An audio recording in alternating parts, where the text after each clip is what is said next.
حضرت ابو امامہ باہلی رضی اللہ عنہ فرماتے ہیں، ایک دن حضور صلی اللہ علیہ وسلم نے ہم لوگوں میں بیان فرمایا۔ اس بیان میں آپ صلی اللہ علیہ وسلم نے زیادہ تر دجال کے بارے میں گفتگو فرمائی، اور جب دجال کا ذکر شروع کیا تو پھر آخر تک اسی کے بارے میں گفتگو فرماتے رہے۔ اس دن آپ صلی اللہ علیہ وسلم نے جو کچھ ہم سے فرمایا اس میں یہ بھی تھا کہ اللہ تعالیٰ نے جو بھی نبی بھیجا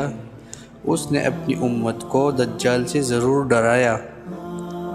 اور میں آخری نبی ہوں اور تم آخری امت ہو، اور وہ یقیناً تم میں ہی ظاہر ہوگا۔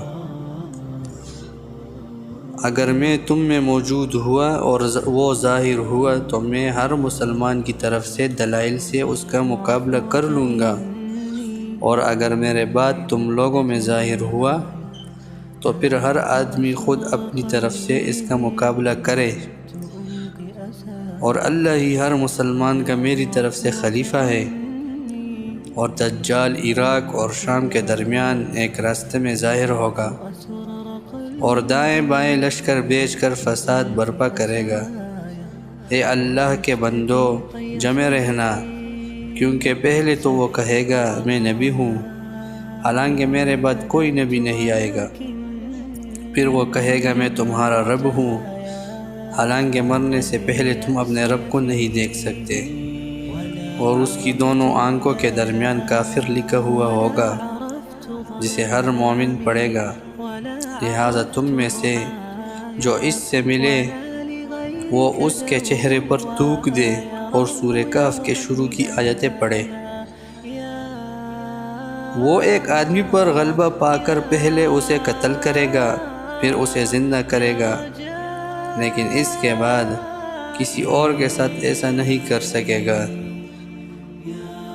اس کا ایک فتنہ یہ ہوگا کہ اس کے ساتھ جنت اور دوزخ ہوگی، اس کی دوزخ جنت ہوگی اور اس کی جنت دوزخ ہوگی۔ لہٰذا تم میں سے جو اس کی دوزخ میں ڈالے جانے کی آزمائش میں مبتلا ہو اسے چاہیے کہ وہ اپنی آنکھیں بند کر لے اور اللہ سے مدد مانگے، تو دوزخ کی آگ اس کے لیے ایسی ٹھنڈی اور سلامتی والی ہو جائے گی جیسے حضرت ابراہیم علیہ السلام کے لیے ہو گئی تھی۔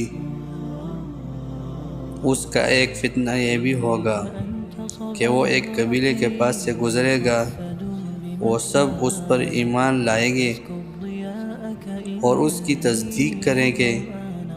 تو وہ ان کے لیے دعا کرے گا، تو اسی دن ان کے لیے آسمان سے بارش ہوگی، اور اسی دن ان کی ساری زمین سرسبز و شاداب ہو جائے گی، اور اس دن شام کو ان کے جانور چر کر واپس آئیں گے تو وہ بہت موٹے ہو چکے ہوں گے، اور ان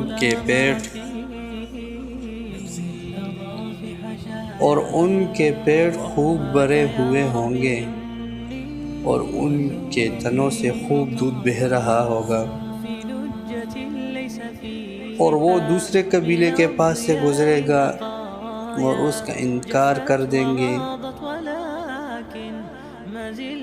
یعنی وہ دوسرا قبیلہ دجال کا انکار کر دیں گے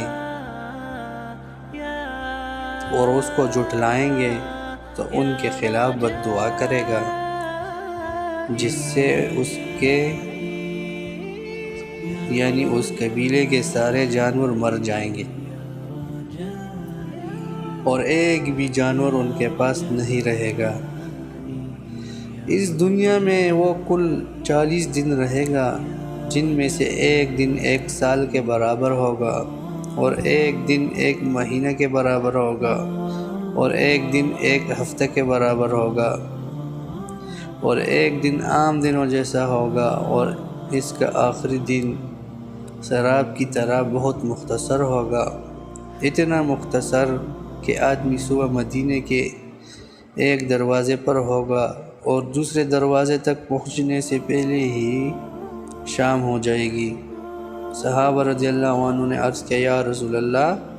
ان چھوٹے دنوں میں ہم نمازیں کیسے پڑھیں گے؟ آپ صلی اللہ علیہ وسلم نے فرمایا تم ان چھوٹے دنوں میں وقت کا اندازہ لگا کر ایسے ہی نمازیں پڑھ لینا جسے لمبے دنوں میں اندازے سے پڑھو گے۔ وآخر دعوانا ان الحمد للہ رب العالمین۔